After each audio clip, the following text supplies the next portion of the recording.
Today is Monday, June 23rd, and the New York teams are getting caught up in the June swoon between the bases starts right now.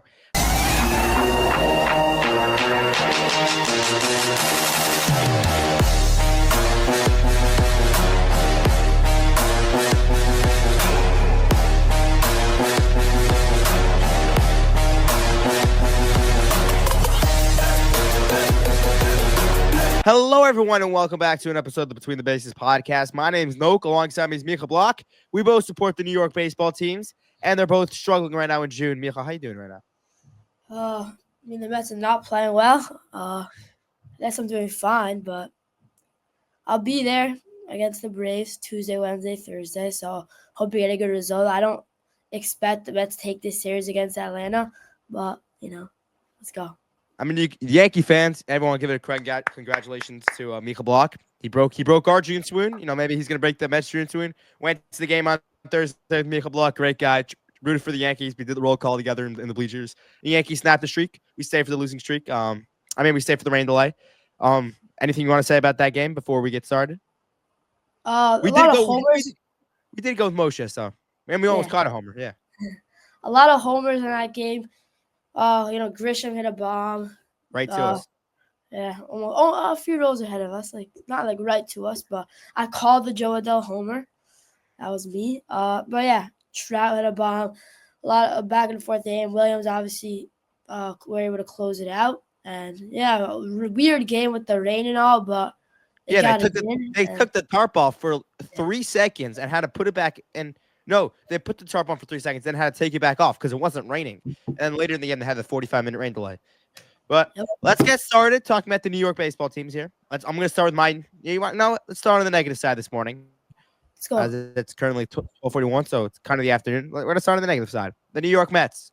I'll let you go first talking about your struggling Mets. Yeah, so, I'm obviously probably not going to get to everything. I have a lot of notes on, this series for some reason. It's kind of the same stuff that happened, but there's a lot of stuff to get to. First game, the first and third game, right? The terrible games we both lost. It seems uncompetitive, right? We didn't even try. It looked like in some of the games. The second game, of course, a great game with the 7 homers. That was an offensive. Well, I'm gonna interrupt you for a second. Did you actually believe that you guys had a shot at winning Friday night with Tidwell versus Wheeler? Did you actually believe? No, but I thought it could be more competitive for sure. Because the Yankees, Yarby pitched last week. It was Yarby versus Crochet, and I did not think the Yankees were going to win that game. I had no expectation of them winning. So I still think we could have been more competitive. Tidwell wasn't even that bad. It was really just Garrett and Garza who just kind of blew it up in that game 1. And then in game 3, it was just that was terrible game. But I'd like to get to my first main point. Francisco Alvarez was sent down to the minors. At first glance, it seemed like a very odd sent down as he had a bomb and then they just sent him down. But then earlier in that game, he had an awful wild pitch that let go by him to score a run with Trey Turner at the dish. He tried to do one of those scoops, and he didn't even put his body in front of it. It just went right past him. And then see that Carlos Mendoza and the staff were just this guy needs a break. He just needs to wait, be in the minors for a little bit and get better. We've seen what Francisco Alvarez could do. Hasn't done it this year whatsoever. He'll be back. That was just a little bit odd at first glance, but then I saw it when it came through Mendoza's explanation. Again, the Mets, we're kind of just waiting. There's no in between. They've lost 8 out of their last 9. It's either they won a lot of straight and then they lost a lot straight. I don't know what to do with this team right now. I'm just kind of waiting for that back to that hot streak. One of my last points here is that the bottom of the Mets lineup just cannot seem to produce. Whether it's Tyrone Taylor who's been cooling off after that little hot streak, Mauricio will be sent down any one of these days. Torrens has cooled off. Beatty hasn't played a lot, but he hasn't looked so good just because we haven't faced a lot of righties. But Acuna can't hit. There's just a lot of guys that are refusing to really get him. I'm waiting for them to, heat up. And then the top of the lineup's just been unbelievable. Juan Soto's locked in. Lindor looks back after that homer. Nimmo with multiple homers in the series. McNeil still hitting the ball pretty well. Alonso been still good. Yeah, that's kind of where the lineup's at. In terms of the pitching this series, Tidwell, his second start in the bigs, first start back from his stint in the minor leagues. His stuff looked much better, but still has a lot of trouble with the command. And Canning and Peterson, both bad starts. We're seeing Canning start to regress, and then Peterson with his first really bad start of the season. Even though it was really one inning, it was a putrid, terrible inning from him. Garrett hit a wall on that game one. He seems like every single year, like even not every single, last year and this year, comes to June and he just hits a wall. Last year he got injured. This year he's just kind of stopping to be that lockdown setup man for Diaz that he's been. But the last thing I'll mention here, which is very, very odd in my opinion, the MLB scheduling, it just stinks. I don't understand what they're doing right now. They do it on purpose. They want the meat of the schedule. The Mets are literally playing a playoff series against the Braves right now. 3 games, now 4 games. That's games, best of 7 series, and in the between that, a road series against Philly over the weekend with no off days. They're just coming right back to New York and playing a 4-game series against Atlanta. It just makes no sense. It's terrible. They have to fix it. All right, this is gonna be my opinion from across the borough. From the Bronx to Queens. I'll talk about the Mets here. That there's no one in their right mind, unless you were a delusional Mets fan, that actually believed that this rotation was gonna last you a full year. Did you believe that this rotation was gonna last a full year? No. And I thought it too, that it was gonna last the whole year, but I didn't know that it was gonna come down, crashing down like this all of a sudden. It wasn't like they slowly regressed. They all hit a cliff. Clay Holmes had 6 walks the other night. 6 walks from Clay Holmes. He's not known as a guy that walks a lot of batters. He had 6 walks because the innings he's already thrown more innings in his career and this season than he has in his whole career in a season. All right, so this is where he's gonna start to fall off. Griffin Canning obviously wasn't going to be a good pitcher for the whole year. He's really fallen off. David Peterson, I still believe. He's my Cy Young pick this year. I believe in David Peterson, so I think he's still gonna be solid. The Mets do have some solid, guys coming back. Sean Manaea is coming back. I know Frankie Montas coming back. He hasn't really pitched well in his rehab starts, but he's coming back. So the Mets have some options coming back. And it stinks because for the Mets, at least the Yankees, we're going through it. But the Yankees part of the schedule we're going through it, except the Boston series, they were losing to teams that don't really affect them losing. They don't, losing to the Angels doesn't really affect them in the long term. But the Mets, if you had to circle one time the Mets schedule and say this is where they need to win games, this is the only stretch of the year right now that the Mets saying, yeah, we need to win these games, and this is when the Mets go cold. The Mets can't go cold when you have 10 games against the 2 best teams in your division. And the Braves, as much as Mets fans don't want to believe it, and as much as they've been struggling the whole year, the Braves are going to be there at the end of the year.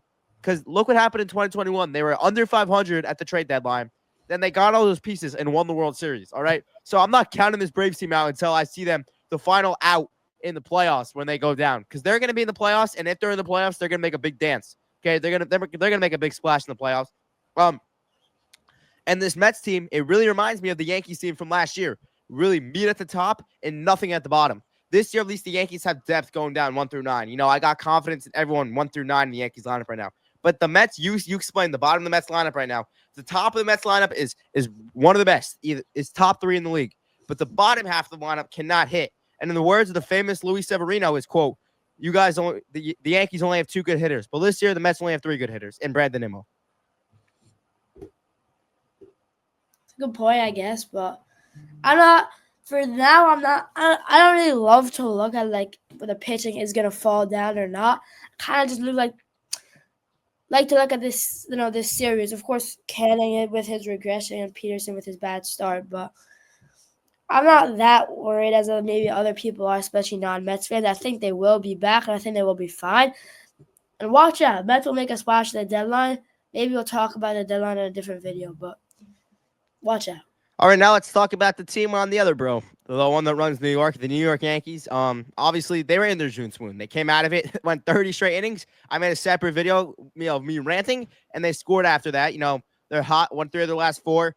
Um, really after that Thursday game, they won 7-2. They did lose Friday. Judge hit another homer, and then Saturday they won 9-0 like the old New York Yankees would. And yesterday they won 4-2 in a comeback win. So I'm gonna speak on the New York Yankees. Every team goes through one of those stretches. If it stinks, it feels like the sky's falling in those moments.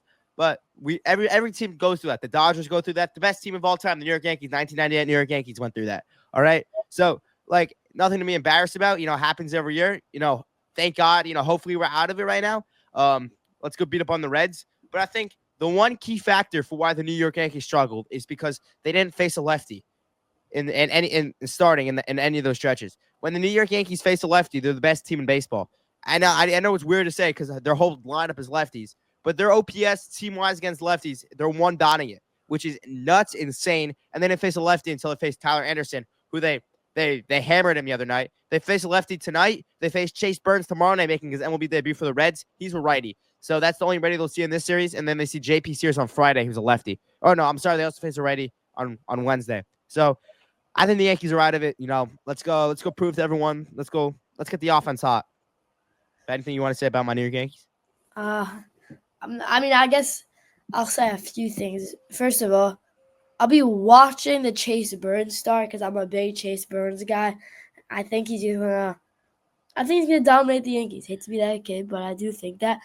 But if you get to be at that game, I'm not obviously. I think it's in Cincinnati, right? It's Cincinnati. When the Mets are home, the Yankees are away. When the Yankees are home, the Mets are okay. away. I knew that. There are some cases on the schedule where they're both home at the same time, but that's really rare. So. Yeah, but no, Chase Burns, Ida Cruz, and Judge to be all playing the same game. I think it's gonna be really cool. But especially in the easiest ballpark in the majors, outside of course, at a homer in. So yeah, but that is they call the Yankee Stadium Mickey Mouse Stadium. I want you guys to go see Cincinnati because that really is a Mickey Mouse Stadium. Shortest stadium in the league. Great American Ballpark. Whatever it's Great American Ballpark. Ballpark. Yeah, it's a bandbox. There are gonna be a lot. There are gonna be a lot of homers hit there in this series. I guess that is pretty good series gonna happen in the Reds Yankees. Are there any primetime games for the Yankees? Yeah, Tuesday night. They're all at 7:00. I'm saying it's Tuesday night on whatever it's called on TBS. I don't know. We don't get even if it was on TBS, we can't watch it up here. So whatever. If I had to guess, they're not on TBS because I don't know why they put the Yankees Reds on TBS. That's a really weird game to put on TBS. Probably not. Whatever. I guess maybe because of the players I guess are playing the series, Judge, Elliott, and Chase Burns. But I bet you the Mets. I bet you Mets Braves is TBS. Yes, but I'll be there Tuesday night, so I don't need to watch. Anything else you want to add before we? Not really. Wait, do you want to? Yep. The TBS game is Braves Mets. Yeah. Okay. So when do you wanna do you wanna do trade deadline stuff now? Oh, we'll do that, and then we'll have our own separate episode talking about the trade deadline as we get closer. I think we'll do a Friday episode, and we'll do trade deadline. Yeah, for sure. Okay. All right. So thank you for everyone for watching. Remember to like and subscribe. Let's go Yankees, and let's win another game tonight against the Reds. Let's go Mets.